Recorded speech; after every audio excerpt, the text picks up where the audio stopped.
If you've been with me on this channel for a little while, then you know that I've been conducting a series of interviews with veteran leadership and executive coaches. I've been having these long form interviews to give you a lot of insight into the world of leadership and executive coaching and to give you ideas on how you can be a more effective coach and have a more successful practice. In this clip, I've taken a selected question and answer from one of the past interviews to give you an opportunity to reinforce an existing point if you've already watched the whole interview, or to give you an opportunity to just learn a little bit from this executive coach. If you like this question and answer and you haven't watched the whole interview, I highly recommend that you find it on this channel and do so.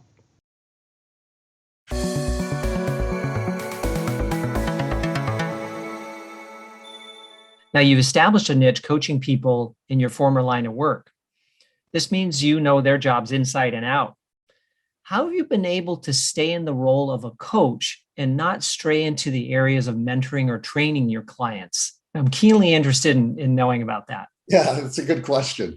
So as a former chief marketing officer and general manager, I wanted to make sure I never kind of leapt into that space at all. And you know what? I haven't been struggling with it in any way, shape, or form. And I'll tell you for two reasons.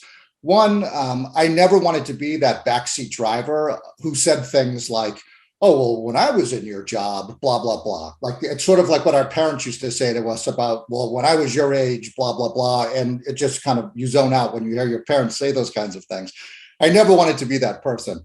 But the second thing that's probably the more compelling answer to all of that is, what may have worked for me when I was in those roles, it's not even applicable. It's irrelevant, in fact. What may have worked for me was a different set of circumstances. I'm a completely different person than any of my clients.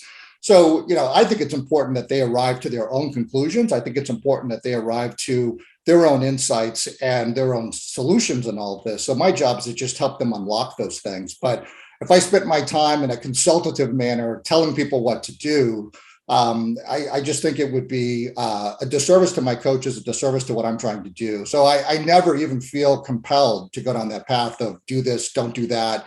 It's just not of value in any way. Mm-hmm. I absolutely agree with everything that you've said. I think one thing that I want to pull out is that it wasn't who you were when you were a CMO. You weren't likely to tell people what to do versus encourage them to seek their own solutions too. Is that right? Yeah, no, it is right. And I think the other thing and you know this better than anybody, I think the other thing that's really unique about the clients we have the great blessing and benefit to work with is they're all really good at their functional expertise. They're good at the what they do. It's usually the how they do it that may trip them up. So me spending time trying to help a CMO or general manager be a better CMO or general manager in their functional expertise is just not really helpful because they're already excelling at that. But helping them in the how they do their job is the piece that I think is the areas that trip people up. How do they influence? How do they interact with people? How do they engage their teams? How do they resolve conflict? How do they manage ego? How do they do all of those kinds of things that are the softer skills that often can trip people up in their career progression? So, yeah, so true.